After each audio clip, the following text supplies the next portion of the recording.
Good evening. We're going to talk about ordaining as a temporary monk, and we're going to start with a little video.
liebevolle Ethik, Tun und Leisten ist, ist es wichtig, dass jeder auf seine Weise eine gute Beziehung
Did you like that? Before we go on, I'd like to introduce you to my special guest. This is Jim. Jim. We've been friends for 16 years, and she had the honour of carrying my robe and bowl for me in Belgium. We working together for 16 years, and one day I decided to introduce him to this temple. So he'd been in the temple with Buddhists about 2 years now. And Elvis started to come once a month, 2 in the morning, start to meditate and pray, and helping the temple quite a lot, do lots of work, help the monks. Although I've actually meditated for 30 years. But he was doing at home as well, the meditation. Since then, he changed, and he wanted to become a real Buddhist. So he wanted to become a monk. So we asked him if he'd like to join to do, in Belgium, and he said yes. So I was very happy. I shocked at first, didn't realize he really wanted to do it. But it's always been his dream since he was childhood, So now he can tell you all about it.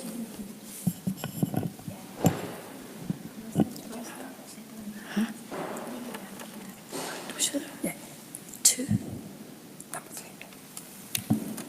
Now we've got lots of photos to show you as well. And we'll try and explain what we're doing. Okay.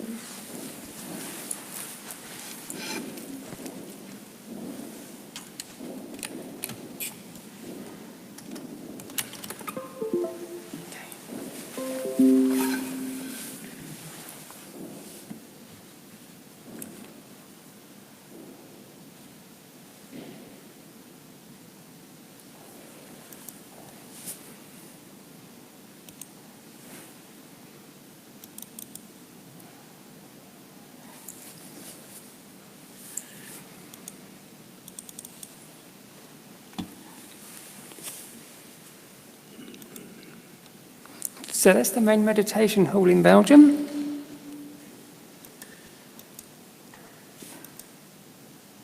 There's one of the teaching monks. That's your accommodation for 2 weeks. Do you remember that, John? Oh, I know about the rain in Belgium. That is the registration.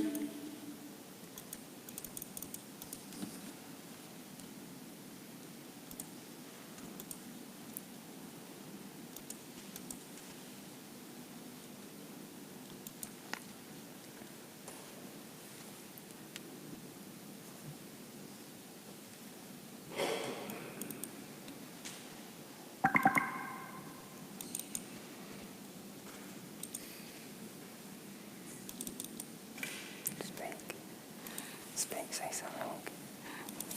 Say something. Just keep going. That's a picture.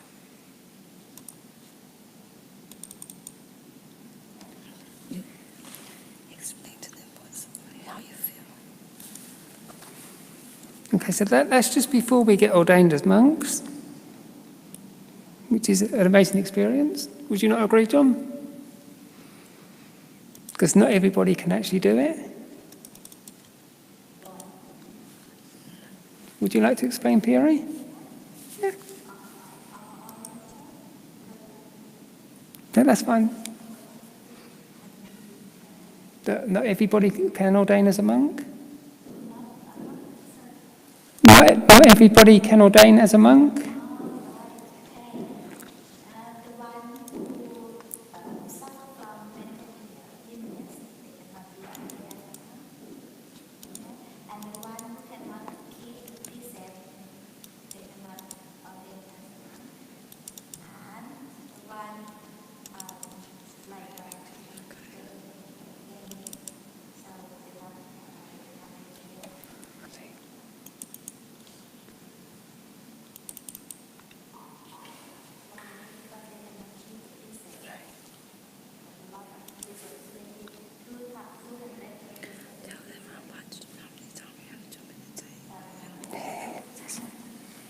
Yeah, so you have to meditate about 4 or 5 hours every day, as well as lots of Dhamma talks. Did you say every day? Every day. And how many times you eat a day? How many times you eat a day? Oh yeah, and you only have 2 meals every day. And nothing after about 12:30 in the afternoon.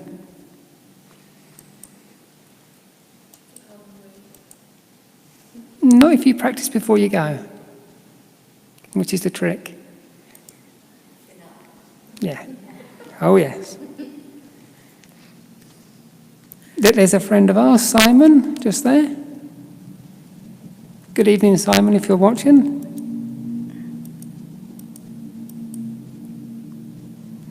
Another friend of the temple, Tony, whose wife is just sitting over there studying.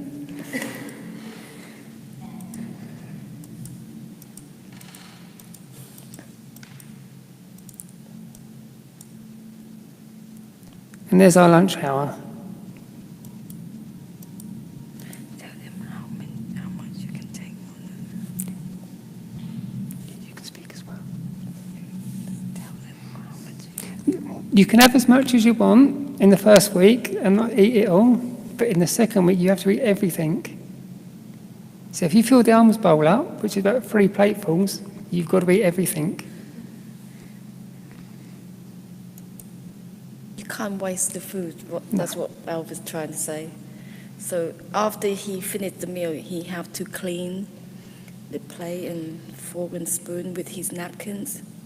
So the plate just look like it's already clean. Shiny. Yeah, shiny. You can see yourself. There's, So what the monk trying to teach Elvis is he have to pure from the inside and the outside. So everything have to be clean, everything spotless, you know. His bed, his clothes, everything. They do actually inspect your tent as well, to make sure it is tidy. There's another one of the teaching monks, Long P. Reuben. We even get to wash up as well.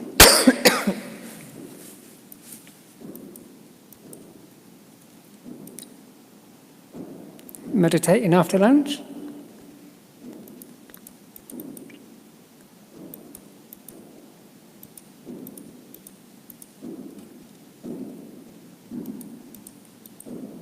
And one of the first things you have to do when you get there is sort your clothing out into plastic bins. It all has to be tidy.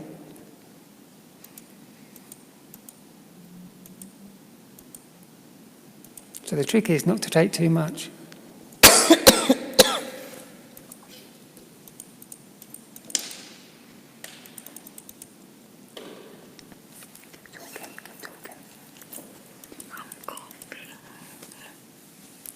There's a good friend of the temple's, Charlie. And tonight is actually in his memory because he died earlier this year. So tonight is for Charlie.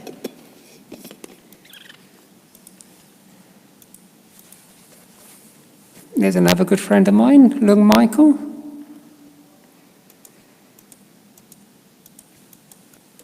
When you do meditation, sit cross your legs. Are you feel like comfortable? Although I actually sat in the chair like I do here. Oh, okay. Because my leg cramps up very, very quickly.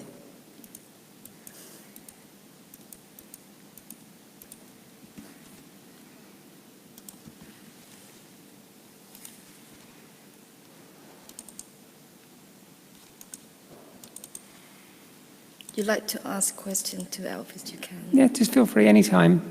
Or 2 weeks. 2 weeks. And then you're a monk after that? No. It's just you become a lay person. Yeah, I think to be a full monk it takes about 9 years. Yeah. Do you want to be a full monk? I would love to, but I'm a bit too old now.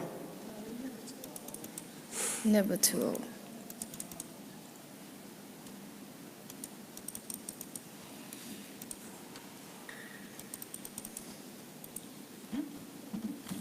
You have to give up everything if you become a Buddhist monk, yeah. Your family, money, car, everything. Friends, because you make new friends. Give up your favorite, TV program. yeah, music, phone. Yeah, no phone, no internet, no music. Yeah, they take away from you. Does anybody fancy that? No boogie into Michael Jackson? No news from the outside world. No.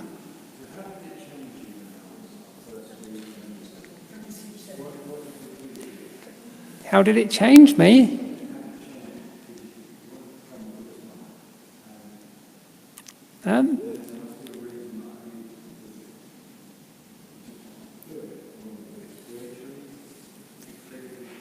It's something that I've always wanted to do as a child, because I'm half Burmese.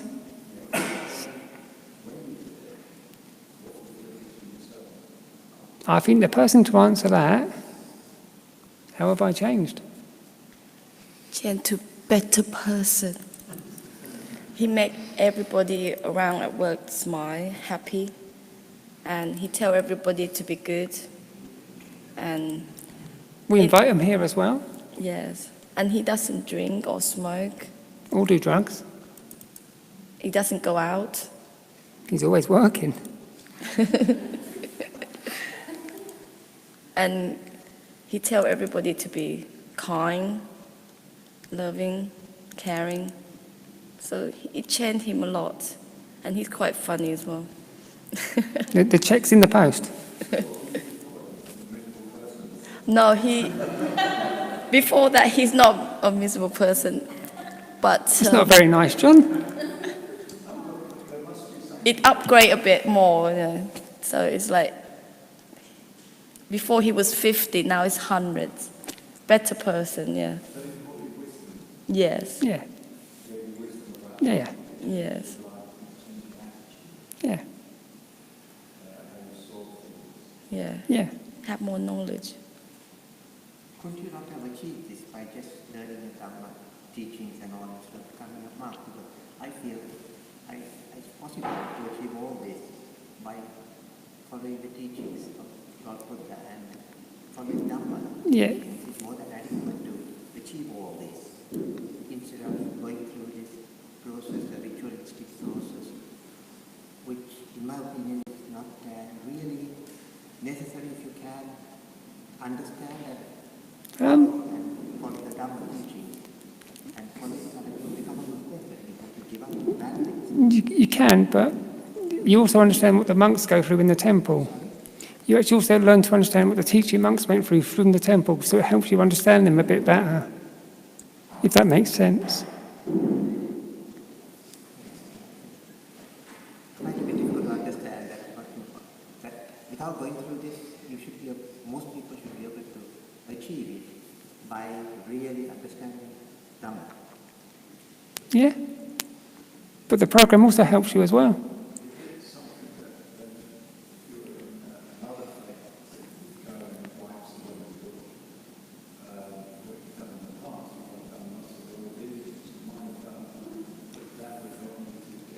Yeah, yeah. Yeah.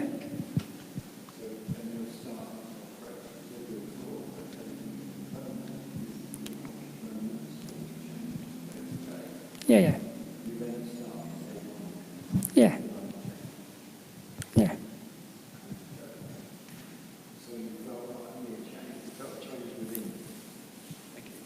Thank you.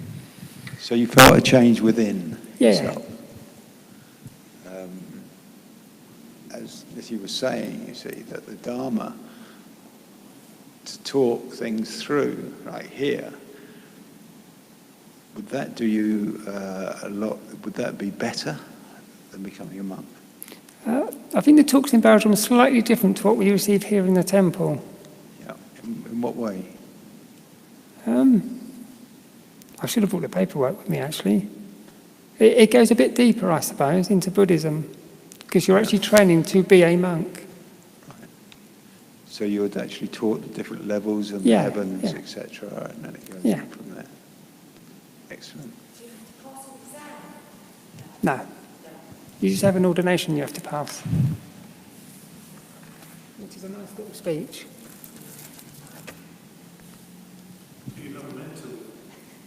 A mental?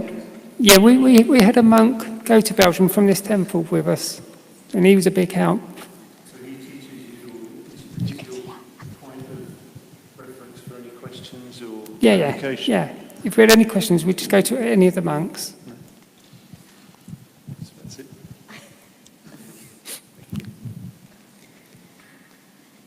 Would you like to ask Jim anything?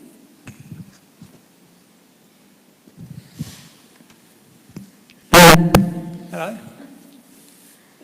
Yeah, sorry. When you're a novice monk, a temporary monk, do you have to keep all the precepts that all the other monks keep? Right. So how do you possibly learn 227 precepts in 2 weeks? It's not the easiest, but the more you do it, the easier it becomes. Right. Like with anything. What was one of the most difficult things you found about that? Ooh. I don't know, to be honest. There's too many of them. How about sleep on the floor? That's uncomfortable, isn't it? It is, but you're sleeping in a tent, so... You're comfortable. Yeah. It's good for your back as well. Okay. Nitty, sorry, but we can't hear you over here. During this fortnight you are there, do you practice or do you follow all 227 precepts or the 8 precepts? 227. All 227? Yeah.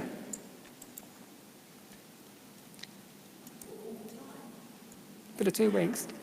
Not now, for the 2 weeks. Not now. Just for the 2 weeks. Now it's 5 or 8.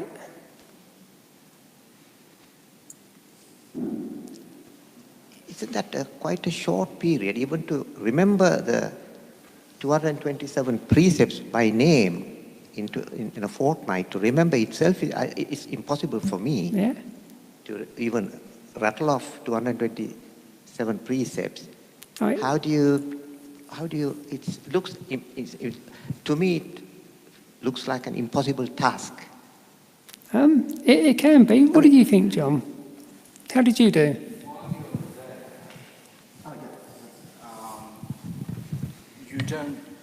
You're not taught the precepts sort of 1, 2, 3, 4, 5. You learn them quite often in situations where you don't realize you're learning them. In other words, through the day, they guide you to do things which relate to the precepts. For example, when you eat in silence. When you chew your food, you give thought to where that food came from. So you send respect to the person who gave it.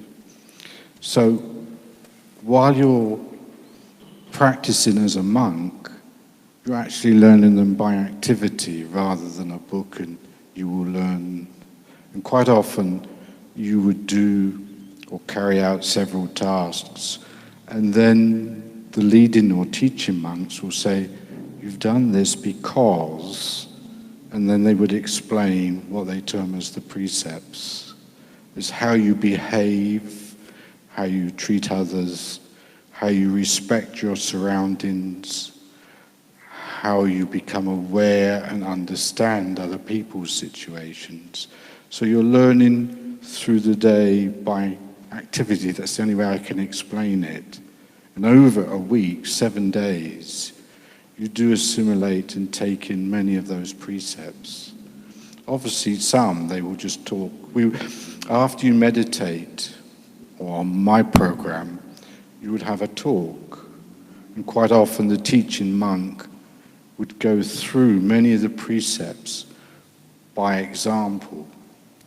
You would, I can't think of one now, but I can picture the slides coming up, and you would say, this is a precept, this is a precept. And it's how you behave and conduct yourself. So even eating could have 20 precepts related to it. You don't speak, you sit in silence, and so the precepts are taught you by your actions. I can't explain it any further. It was several years ago, but I remember that I didn't have to study actual precept number 2, precept number 7. They actually, yes. So you didn't have to learn so many, as if you were studying for an exam. It's just at the end of 2 or 3 days, you suddenly thought, oh my goodness, I've just covered 57 precepts. So within 7 days, you covered most of them. That's the best way I can explain how you covered the precepts. Did you feel, sorry, I asked this question, did you feel that you were changed afterwards? Was there something spiritually that changed you after the 2 weeks ago you came up? Or was it a process where over the years you changed? I changed by looking back. In other words, on the way home, I would think of how I was before I came to the ordination, and then I would think, I'm seeing this angry person in a different view. Don't bite or respond. Just listen to them, accept what they're saying. And in other words, my emotions had changed towards situations. And I suppose you could say it's calmer. I don't know, you could use many words. And I felt I was being aware of what is around me more. So get in the car before ordination, go to work, get out of the car. And somebody say, did you see so-and-so? And I said, no. Whereas now while I'm driving, of course I'm concentrating on driving, but I might see certain things that I missed before. I'm becoming more aware of my surroundings. So you both became more mindful. Yeah.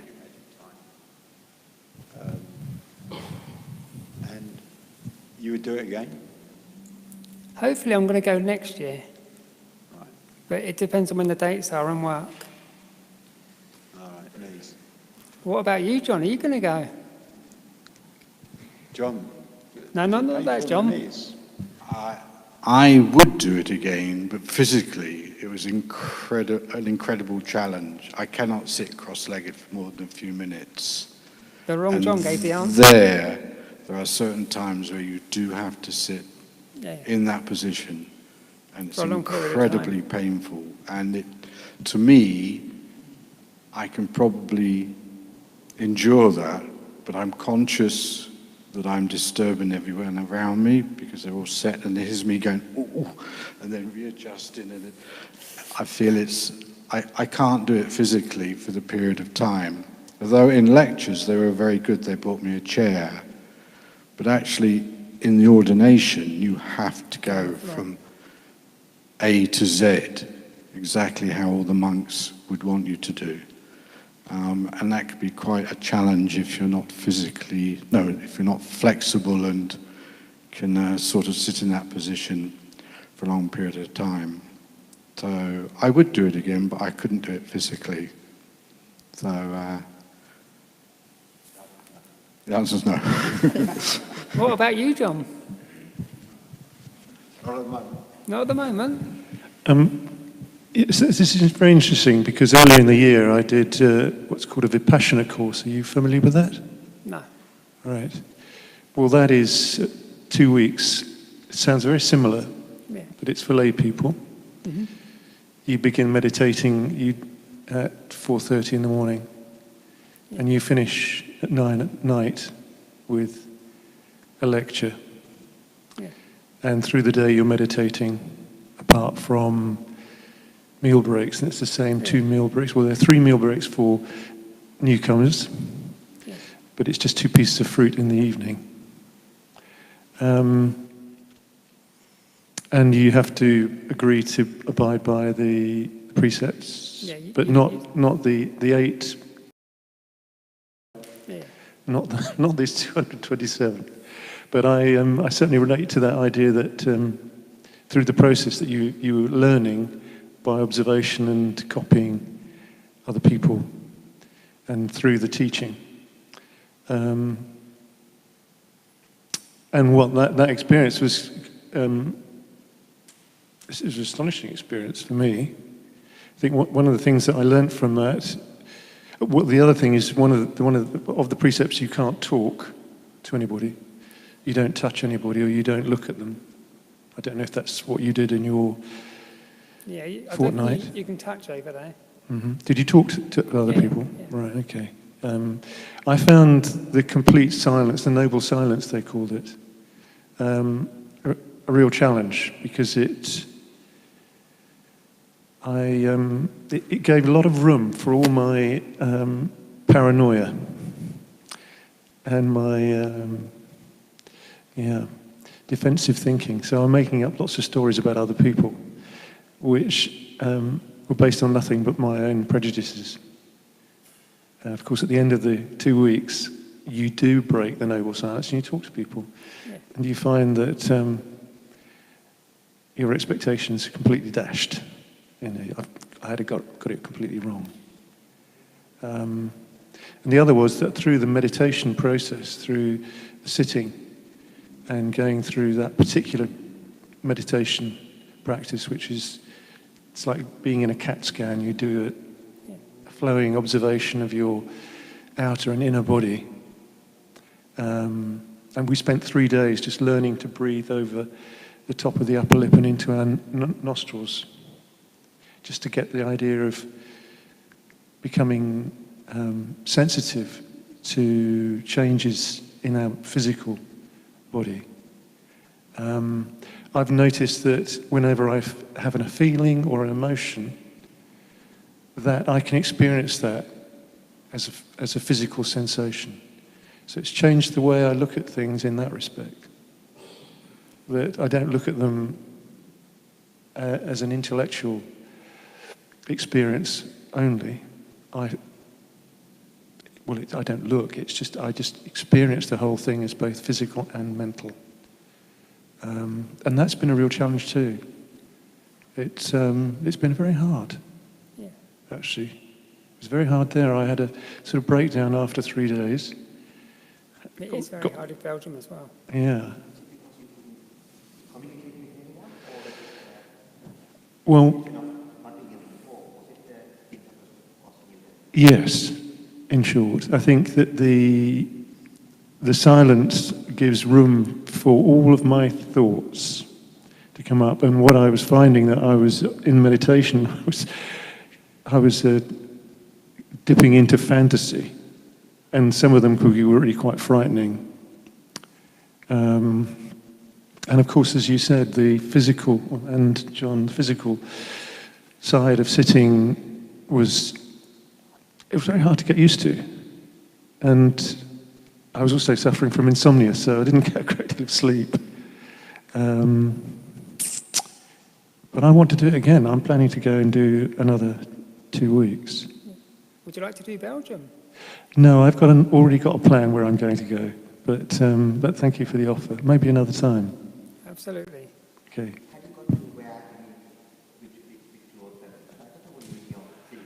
Only modest and comfortable clothing. The men and women, there were men and women that went. They were divided. After the first few hours, you went to your own side of the, I don't know what you call it really, compound, I suppose. And you only came together for meditation, but in the meditation hall, men and women were separated by a corridor of that kind. So you could see people on either side of you. And we had our own areas outside for meditative walking or exercise. Well, not exercise exactly, but be able to get out into a woodland and some grassland.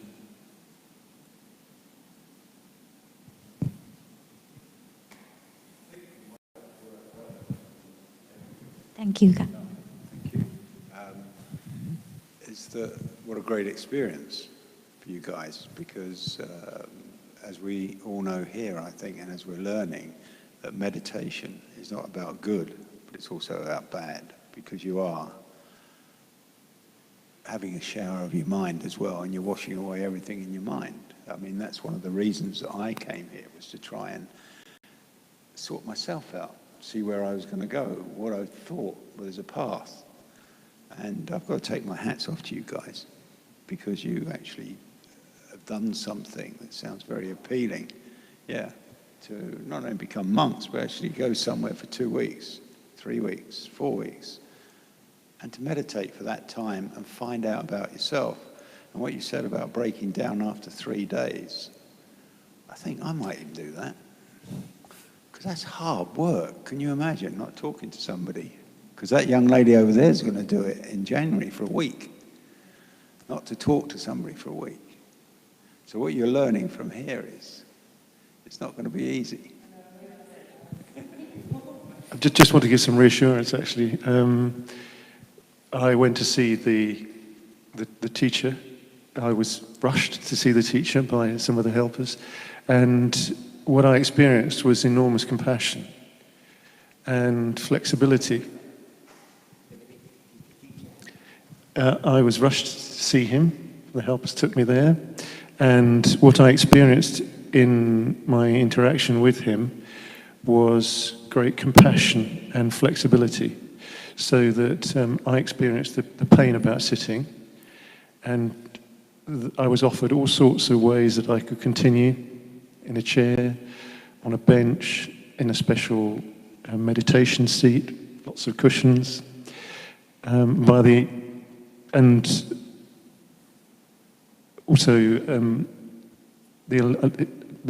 said, well, just come for the 3 key sittings through the day. If that's all you need to do, and just perhaps be quiet in your own room. And what that was important for me, why that was important for me was because I don't think I've ever really experienced that kind of compassion and flexibility before.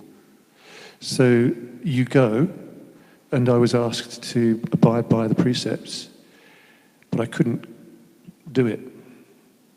And the compassion and the flexibility came in the response. You don't have to do it all if you're struggling. Do what you can, and that's the important thing. And by the end of the week, or the end of the 2 weeks, I was sitting from 4:30 until 9 at night in lotus position, half lotus, and feeling quite comfortable.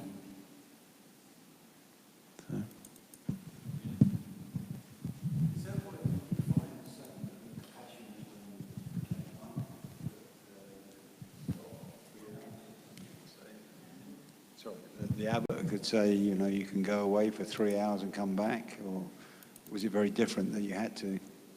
That's it, boys. That was it. I mean, we couldn't leave the site at all, could we, John? We had to stay there. So there's no giving up, there's no going back, No. there's no, I'm going to my room, etc. No. You only slept in a tent, John. No room. Okay. I'll take my hat off you two guys. In Thailand, you don't even get that. No one was judged. Yeah. You were there and you were doing the best according to your own situation. That's what was respected. Yeah. If you gave up, then you gave up on yourself. You understand that? No, I understand that completely. If someone was struggling, there was no comment passed saying, put yourself together or anything. You were struggling, so it was your challenge. But to give up was not accepted. You understand that? To get up and go, I'm going now. I'll take half an hour's break. But is that not what we learn through meditation, which is to rise to those challenges and trying to go forward a bit more? And the more you meditate, the better it gets, isn't it? Yeah. And the tougher the thing, because you make it tougher and you push yourself a bit further, like you did. You sat for those hours, like you guys did. Yeah. So you did. So meditation teaches you lots of things. Listen. That's the main thing, to listen and learn. I think that probably speak less and listen more. Yeah, I don't talk so much garbage now as I used to. Which is fair.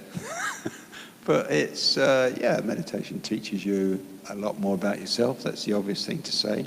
What to feel. Yeah. I know my body. I know its responses to my thinking. Yeah. Funny enough, I go, as Nitty knows, I go to the doctor every month to take my blood pressure because I have it's really high. And I've been working on it, and this morning I meditated on my blood pressure, on my heart, etc. And I went in there, and he said, it's come down again, John. Still taking the 5 or 6 pills, but it's come down again. And it does work. Meditation does work. It does help you. And it gives you that belief as well. But being a monk, I think you've been through quite a bit, you guys. So, sorry I interrupted.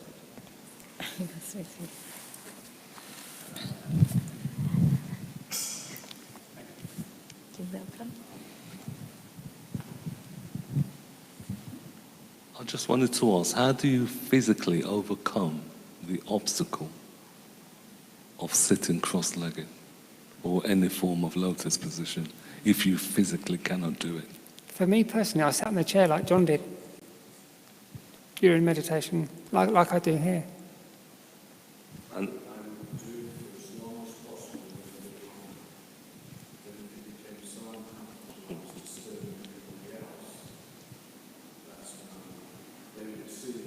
Yeah. John, you didn't listen. What if you physically cannot do it at all for any length of period? Any time you cannot physically get into that position? That's what I'm getting at. Physically, you cannot just do it for any length of time at all. Is it a case of you just have to start the program sitting on a chair and finish it on the chair? Or is that not acceptable? You can try it sitting a quarter lotus if you want to, and they will encourage you. But if you can't do it, you can just sit on the chair. Yeah.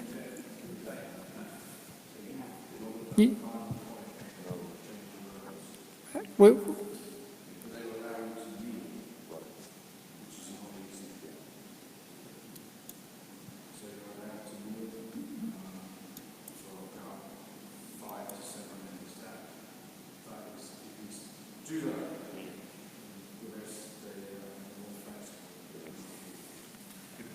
I only emphasize the point because from being a child, I was never able to cross my legs sitting down.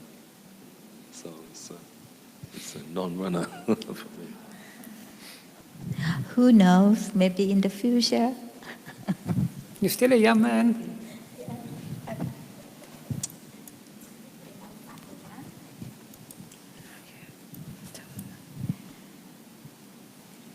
There we are, after the ordination, meditating by the chapel.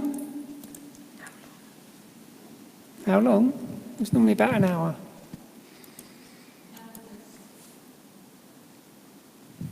Did you find that your meditation came on in leaps and bounds within or after that experience? Yeah, I didn't meditate much before I went, Okay. but now I meditate quite a bit. Up to 2 hours a day, sometimes more. That's where before it's like 15, 20 minutes. Does anything? And what happened after you do meditation? What you experience when you do meditation while you're over there? After ordaining as the monk, Yes. meditation is actually much better.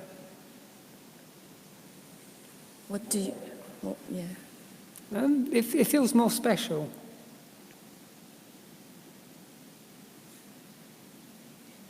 Can you describe that? Oh. I think you'd have to experience it first. I do want to know your one. Yeah, it does become easier, much Do you better. find happiness inside yourself? Yeah. Peace and calm, yes? Always, yeah. Even to this day.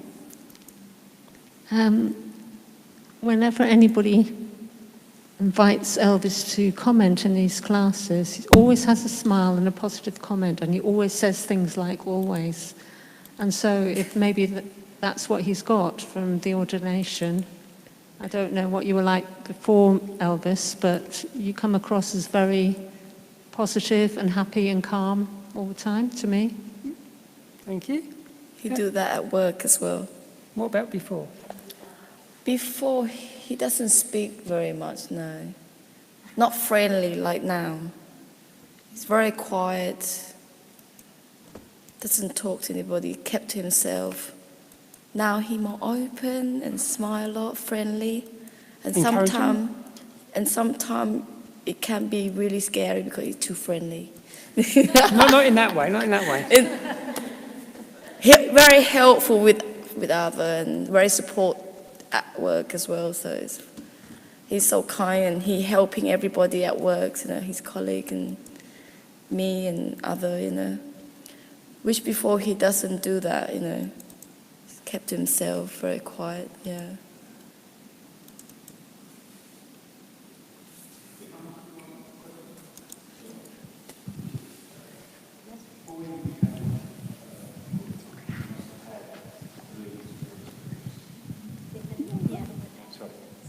Before you became a Buddhist monk, you must have had Buddhist beliefs because you became a Buddhist monk. Yeah. Did those beliefs then grow and then your Buddhism took over and your learning and your mind changed? Yeah. That you could actually, your spirituality changed? Yeah, I think I've always been spiritual. Would you agree? Because Buddhism is really logical, very logical way of life rather than a religion. That's the way I look at it. I don't know if that's true, but that's the way I look at it. So did your logic change? Did you see things, as this gentleman in front see how your body worked? Or is that for you, John? Did you see the logic of your life change? Rather than the belief in a one being. Am I making myself clear? Life changing? Yeah.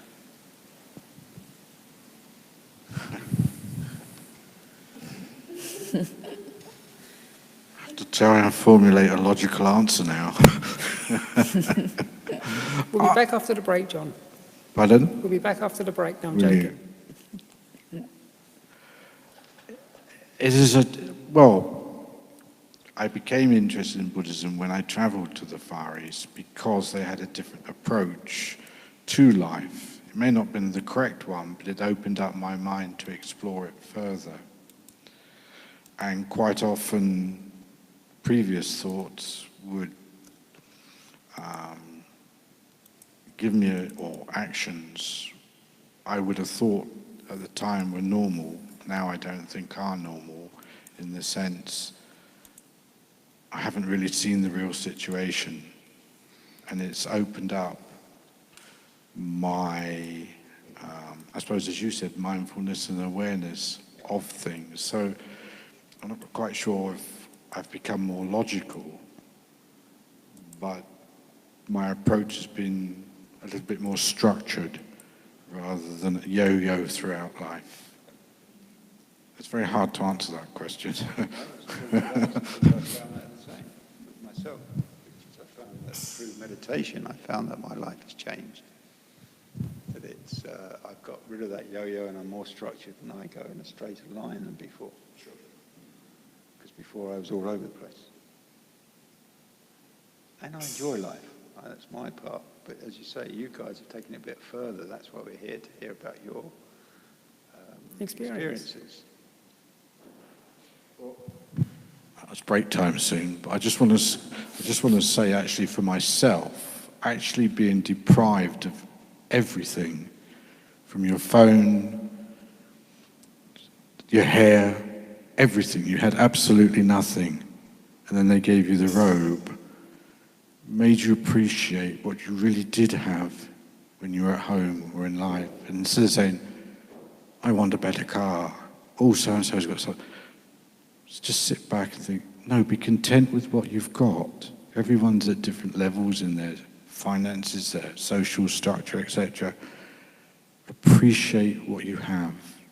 And not having anything, then I evolved into that sort of, yes, I haven't got what he's got, but so what? I'm happy because I'm content with what I actually have. And that was a big change for me.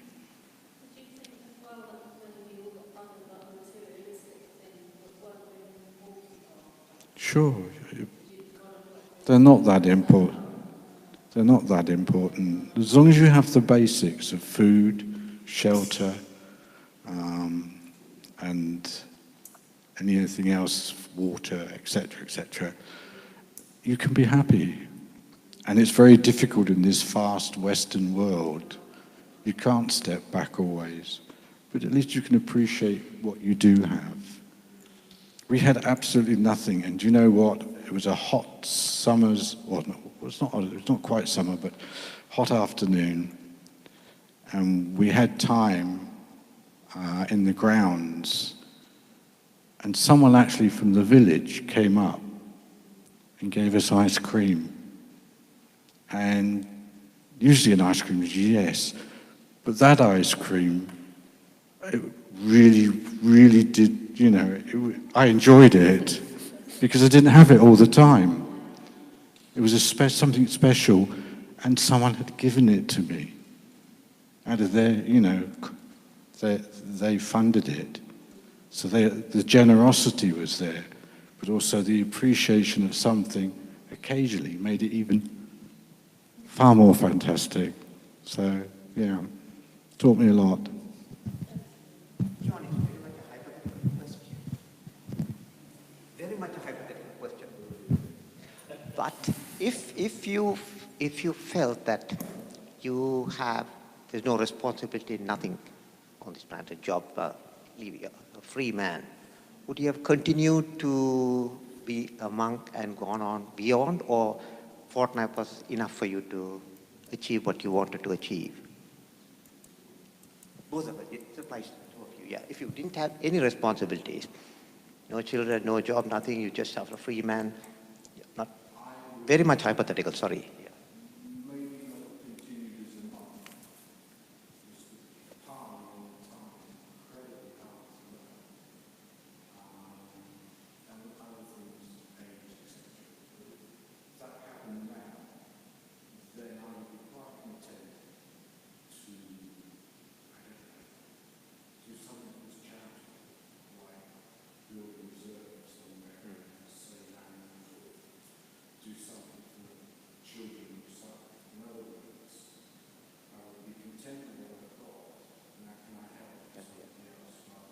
Thank you. Will that be the same for you, Elvis, or you're quite young for that to answer that question? But I'm not that much younger than John, but I don't think I could do it full time now.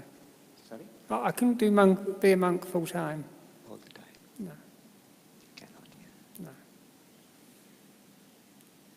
Is it because you already sit 6 hours meditation? No, I don't mind meditating.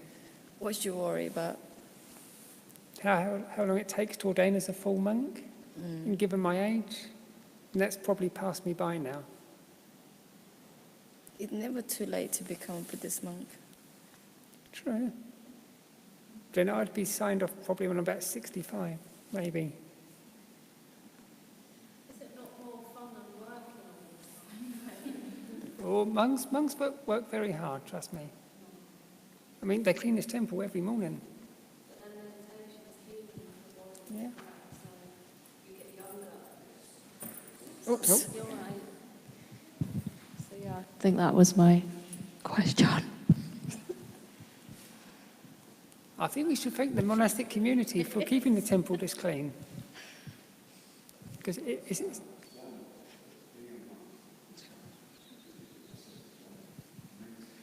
yeah. It is. Yeah.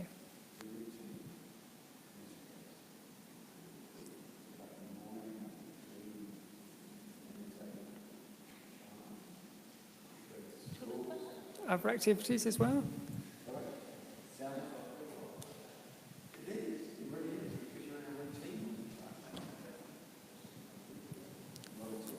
I don't know if John remembers. Routine becomes very difficult in life because we all have routines, and some we like, some we don't. My routine is get up in the morning, walk the dog at 5 o'clock, and then I go boom, boom, boom, boom, all the way through the day till I finish work at 6:30. It's my routine. It's a long day. Sometimes I dislike it, but I think, oh, I'd like to be a Buddhist monk where I don't have to do that. But then when I think what these guys do, I think, can I cope with that? Can I cope with like this gentleman in front, you know, going away for 2 weeks, not talking to anybody? Because I like talking.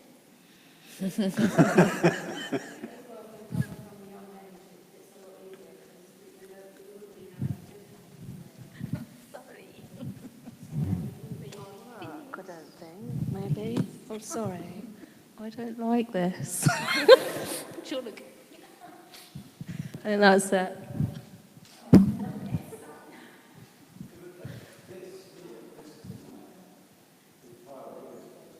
Yeah.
Right. Okay. I believe that's talking. Yeah, it's a pity. I think I give you another 5 minutes if you would like to do summarization or telling us about your dream or everything. I was going to ask you a question, actually. Maybe if they would like to ask your question, might be only one question, and then we have a play. I mean, how did you feel when you found out a friend was going to ordain as a monk? Shock. Couldn't believe it. I don't think Elvis would be brave enough to do this. And because you have to do lots of meditation, how many hours, I don't think he can cope. At first I think, nah, he's not going to do it. But then he did it. I couldn't believe it. I shocked. I cried when he done it. I couldn't believe it. I was so happy and appreciate what he's done. And everybody was proud of him at work. And In fact, they still call me Mr. Monk to this day. yeah, They didn't understand it was only temporary. And they bow to him every time they see him at work, which is very nice of them. Yeah. But we're not going to change that because they're showing respect to the monastic community. Which is very beautiful. How did you feel about carrying the robe and bowl as a Thai person? Oh yeah, that's the first time for me to do for my best friend. It was amazing because you don't know what you're going to receive from your friend doing this, and he will get more than me. He come out, become a monk and that, and he learned so much, and he become a better person, and make me feel so happy because I brought him to this temple. I'm very proud of him, and he learned a lot, and now he still be my best friend, and he would like to do it again. And it'd be nice if you guys come as well to Belgium to join us. If you don't actually want to ordain, you can actually go to your ordination ceremony day, Yes. which is a nice day out. You can sleep there too. And you get to keep your hair as well. You get to keep the hair as well. Right. I believe we're now finished. It's tea break time.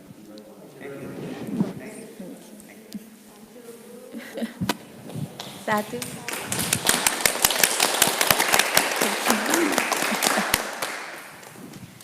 So it's break time. Yeah.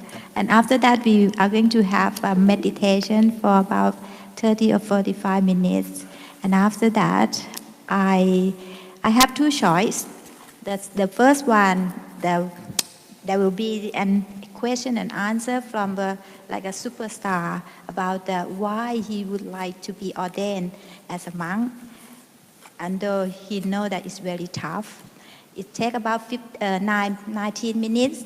And the second choice, the conclusion of the Steve Jobs, why he died with the pancreas cancer.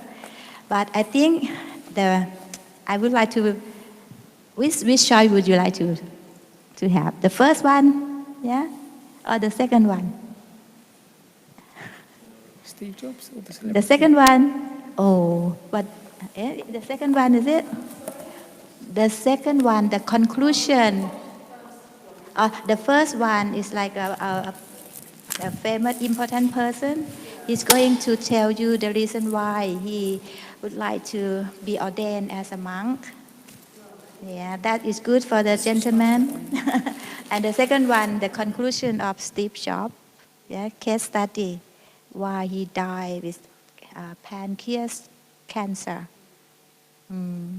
But and then we will discuss about his case study later on, maybe next Thursday. It's about 20 minutes. Which one? Number 2? Oh, gentlemen. Number 1. How about you? We vote now. Huh? Number 1? Okay.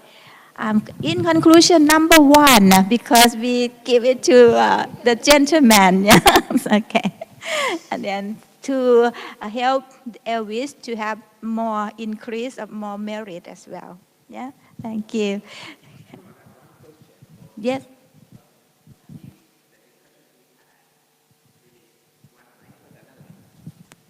Yeah. You know that everybody, when they die, they have to reborn again.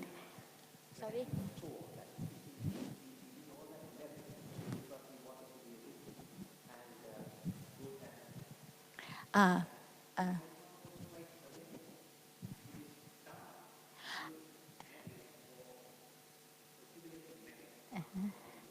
Oh, okay.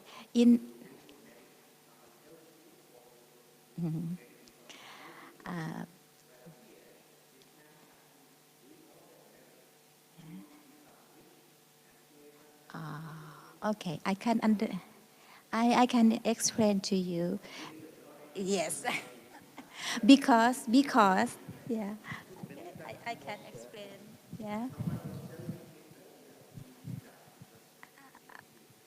Okay, that's good question. Yeah, so if you know about the answer, you will have no wonder, or you will have no doubt. So to have tea, coffee break, and then meditate a bit, yeah, and then come back with the famous person, why he would like to be a monk. Okay.